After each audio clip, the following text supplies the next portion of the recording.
Hello friends, कैसे हैं आप? वेलकम है अंकिता लाइफ व्लॉग में। आई होप कि आप खूब मज़े में होंगे। तो अभी देखिए, आज दोपहर का वक्त था दोनों बच्चों के स्कूल का। तो मैंने सबको सुबह सुबह नाश्ता बना दिया था, पोहा वगैरह। तो चाय नाश्ता करके दोनों चले गए हैं। दोपहर तक तो आ जाएंगे। तब उनके जाने के बाद मैंने घर की सफाई कर दी है। मैंने सब कुछ अच्छे से रख दिया है और फिर बाद में नहा करके मैं यहाँ पर आ गई हूँ। दूसरा सभी काम मैंने कर लिया था, बर्तन और फिर किचन की सफाई भी। तो फिर अभी नहा करके मैं दाल को मैंने कप से यहाँ पर चढ़ा के रख दिया था, तो उसको यहाँ पर तड़का लगा दूँगी। और चावल को भी मैंने साफ़ कर लिया था, तो उसे भी अब मैं यहाँ कुकर में डाल दूँगी। इस सुपड़े में मुझे बहुत अच्छा लगता है साफ़ करना चावल। ये गाँव में मैं इसका यूज़ करती थी, तो तभी से ये मुझे बहुत ज़्यादा पसंद आ गया था। तो मैं यहाँ पर भी इसे लेकर के आई हुई हूँ। तो देखिए, अभी दाल में सारा हमारे मसाला मैंने डाल दिया है और फिर चावल को रख दूँगी, क्योंकि अभी इनके पापा नहीं हैं, वो गांव में हैं। तो फिर हम यहाँ पर 3 ही लोग हैं।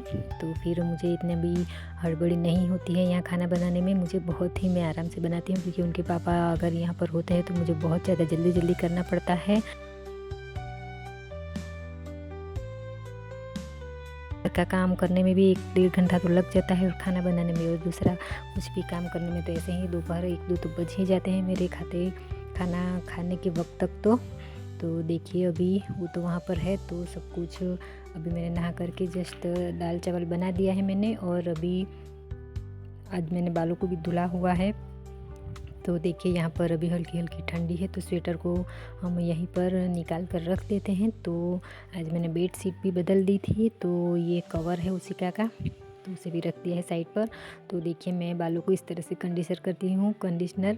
तो मैं जो कंडीशनर आता है उसका यूज़ नहीं करती हूँ, केवल एक बूंद नारियल तेल को ही मैं लगा देती हूँ। तो बाल बहुत अच्छे हो जाते हैं, सिल्की जैसे। तो एक बार मैंने लगाया था कहीं से देख करके, तो फिर मैं अब वैसा ही कर रही हूँ। इससे अच्छे बाल लगे हैं मुझे। तो देखिए, यहाँ पर बाल भी मेरे तो बहुत ज़्यादा झड़ते हैं। तो मैं जैसे जैसे लगाती हूँ और जितने भी बाल निकलते हैं तो उसको इस तरह से एक नीचे कर देती हूँ। शायद मुझे ऐसा लगता है कि मेरे बाल लंबे हैं और निकलते हैं तो मुझे कुछ ज़्यादा ही लगते हैं, क्योंकि लंबे बाल को एक कर देते हैं तो वो ज़्यादा हो जाते हैं कुछ इस तरह से। मतलब मेरे मन में उलझन है, तो फिर पता नहीं, वैसे भी थोड़े तो ज़्यादा गिरते ही हैं बाल। तो अभी बाल को भी मैं अच्छे से कंघी कर दूंगी मैं, ताकि फिर बाल खाना बनाऊं तब तक तो अच्छे से सूख भी जाएंगे।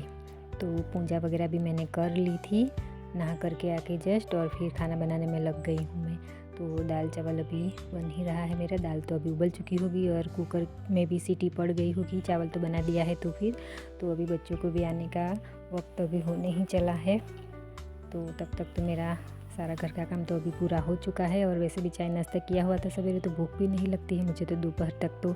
और अगर खाना खा ले तो फिर दूसरा काम करने का मन नहीं करता है, झाड़ू पोछा है या फिर कपड़ा धोना है वगैरह। तो कुछ कपड़े धोने होते ही हैं मेरे हाथों से, तो वो भी करने का मन नहीं करता है, क्योंकि ऊपर ही है बाथरूम, तो फिर ऊपर नीचे नहीं होता है। तो वैसे ही थकावट होती रहती है। तो फिर देखिए, अभी मैं बालों को भी अच्छे से बना लिया है मैंने। तो अभी आज तो मैंने अभी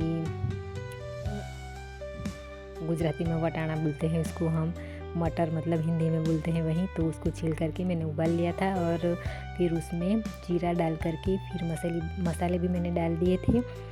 તો હવે જુઓ, અહીંયા મેં ગરમ જ છે, જુઓ વટાણાનું શાક છે કે તે ટાઈપનું બનાવ્યું છે, અને ઘઉંની રોટી છે। તો આજે હવે કંઈક નવું ખાવાનું મન થયું છે, કેમ કે એમ પણ રોજ રોજ તો શાક રોટી તો ખાયા જ કરીએ છીએ। તો ટામેટાં કેચઅપ અને પછી આજુ આવી રીતના રોટી બનાવીને પછી અંદર મેં ભરી દીધું છે થોડું વટાણાનું શાક જેવું બનાવ્યું છે તે મરી મસાલા નાખીને, અને પછી આવી રીતના રોટલીથી વણી લઈશ। કેમ કે એમ પણ મારાથી પરાઠા તો સારા આવતા નથી, એટલી બધી હું માસ્ટર શેફ કુકિંગ તો છું નહીં। મતલબ ઘરનું આપણે બનાવ્યા કરીએ છીએ તો તે જ છે બસ અનુભવ। તો આ જુઓ, એક પછી એક હું બનાવતી જાઉં છું મટરની રોટી, પરાઠા જે કહેવામાં આવે છે તે। તો આવી રીતના એક એક કરીને બનાવી લઉં છું, અને થોડું તેલ નાખીશ પછી ઉપરથી। અગર આયુષને ઘી પસંદ હશે તો પછી તેને ઘી નાખી આપીશ, કેમ કે હવે લોકો નાવાની તૈયારી થઈ જ ગઈ છે એકદમ। કેમ કે આખો દિવસ તો એમ જ નીકળી જાય છે છોકરાઓનું કરતાં મૂકતાં, અને પછી બપોર પછી તો બિલકુલ કંઈ કામ કરવાનું મન નથી થતું, સીધું ઊંઘી જ જવાય છે। કેમ કે એમ પણ શરીરની થકાવટ તો ખૂબ થઈ જ આવે છે મને આટલું કામ કરતાં કરતાં। તો પછી પછી આટલું જમીને પછી થોડા ઘણા જે પણ વાસણ હશે તે માંજીને પછી 1-2 કલાક તો મારે આરામ કરવો જ પડશે, પછી જઈને કંઈ બીજું કામ થશે. તો આ જુઓ હવે એક પછી એક બનીને તૈયાર થવા માંડી છે મારા પરાઠા. ફૂલતા તો નથી પરંતુ એમ પણ સારા અમુક ફૂલી ગયા છે ને અમુક તો એમ જ છે, કેમ કે વટાણાને લીધે એમ પણ શાક જેવું જ બની ગયું છે અને રોટી સાથે પછી ક્રશ થઈ જાય છે એટલે ફૂલવાના તો કોઈ સહેજ છે જ નથી ચાન્સ. તો આ જો જ્યારે હું ઉપર આવી હતી નહાવા માટે તો ત્યારે જ આ કપડાં ધોઈને નાખી દીધા હતા અને થોડાક મશીનમાં હતા તે તો દોરી પરથી હવે હું એને લઈ લઈશ. આ કેમેરો અહીંયા મારે ઉપરથી નથી મૂકી શકાતું કેમ કે નીચે ઘણા બધા લોકો આવજાવ કર્યા કરે છે, તો પછી હું કમ્ફર્ટેબલ નથી રહેતી એટલા માટે કેમેરાને હું નીચે જ મૂકી દઉં છું, જે આવી રીતના પ્રકાશને લીધે અંધારું અજવાળું થયા કરે છે આપમેળે જ. તો એ બધા કપડાઓ હવે હું અહીંયાથી લઈ લઈશ. આઈ હોપ મારો વિડીયો પસંદ આવ્યો તો લાઈક કરજો, સબસ્ક્રાઈબ કરજો, કોમેન્ટ કરવાનું જરૂરથી ના ભૂલશો. તો આ કપડાં હવે અંદર લઈ લઈશ અને એને સારી રીતના ઘડી કરીને મૂકી દઈશ. રોજે રોજ ખૂબ જ કપડાં નીકળે છે યુનિફોર્મના, ઘરે પહેરવાના, અને કોઈ દિવસે તો નવા કપડાં પણ બહાર આવવા જવાનું થાય છે તો પછી તે કપડાં બધા છે. અને થોડી વાર માટે હું અહીંયા ઊભી રહીને જોઉં છું, એમ પણ વધારે પડતું બહાર નીકળવાનું તો થતું જ નથી. અહીંયા કામના લીધે આખો દિવસ થઈ જ જાય છે અને આરામ કરવાથી એમ કરીને આવી રીતના 3-4 તો વાગી જ જાય છે. અને ત્યાર પછીથી હવે કપડાં અને જે પણ વાસણો હશે તે ફરી પાછા માંજવાના, સાંજેનું જમવાનું બનાવવાનું છે, એમ કરીને આખો દિવસ આવી રીતના પૂરો થઈ જ જાય છે. અને પછી આ કુંડાઓ તો એમ પણ સુકાયા જ કરે છે, તો બબ્બે દિવસે એને અહીંયા હું પાણી નાખ્યા કરું છું. તો હવે અહીંયા પણ પાણી નાખવાનો ટાઈમ તો થઈ જ ગયો છે. પવન આવે છે એટલે થોડું પાણી હું નાખતી જાઉં છું, કેમ કે કુંડા છે જ એટલા નાનલા, તો એટલું બધું પણ પાણી નાખી નહીં શકાય અહીંયા. અને એમ પણ પાણી હોય તો તે પણ નહીં ચાલે કુંડામાં, એટલે થોડું સૂકું પણ થવા દેવું પડે.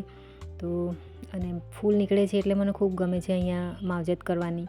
બધા પ્લાન્ટ, 2 ગુલાબ છે, 1 ચાય છે બસ, અને વેલીઓ લાવી છું મેં, તો તે તો જલ્દી એમ પણ વધતી નથી. એકવાર મેં નાખ્યું હતું અહીંયા શું કહેવામાં આવે છે પેલું ઓર્ગેનાઇઝ ખાતર, તો ત્યાર પછીથી મેં નાખ્યું જ નથી. શરૂઆતમાં નાખ્યું હતું બસ તે જ છે, અને ત્યાર પછી હવે હું બીજું નાખવાની છું ખાતર, કેમ કે જે કુદરતી ખાતર ઓર્ગેનાઇઝ જે કહેવામાં આવે છે તેનાથી તો નહીં ચાલે, બીજું પણ નાખવું પડશે અહીંયા ઉપરથી. તો જોઈએ જ્યાં સુધી ફૂલો લાગે છે ત્યાં સુધી તો મેં એમ જ હું ચલાવ્યા કરું છું અહીંયા.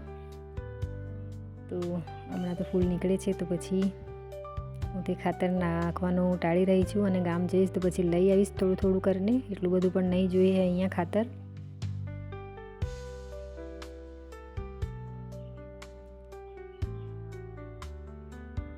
તો આ જુઓ 1 ડબ્બું કરીને બધું પાણી અહીં અમે નાખી દીધું છે. અને શિવાની આયુષ બંને પોતપોતાના કામમાં લાગી ગયા છે. હોમવર્ક જોઈએ છે, કોઈ કંઈ જોઈએ છે, કોઈ કંઈ કરે છે. શિવાની પણ નાનો મોટો પ્રોજેક્ટ બનાવ્યા કરે છે, એમ કરીને અહીંયા ટાઈમપાસ થયા કરે છે એનો. અને ગામ જો હોય તો એ બિલકુલ બહાર નીકળી જાય છે, એનું હોમવર્ક કરીને ફોનમાં એટલું બધું નથી લાગતી, પરંતુ અહીંયા એવું બધું બહાર જવાનું છે નથી, એટલે શિવાની વધારે પડતો ફોનનો ઉપયોગ અહીંયા કરી રહી છે. તો આજે તો હવે આજનું કામ તો અહીંયા પૂરું થાય છે. હવે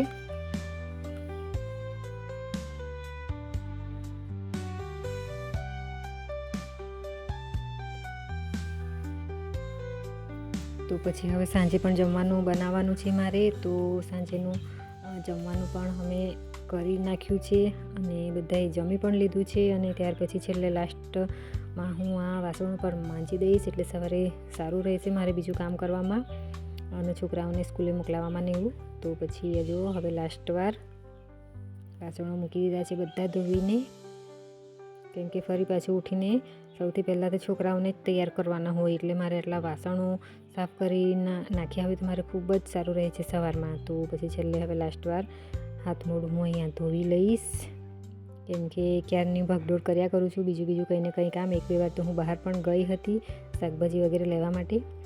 ગેસ ચૂલો પણ સાફ કરીને મૂકી દીધો છે મેં, કેમ કે પછી સવારે મારે કમ્ફર્ટેબલ રહે બીજું કામ કરવામાં.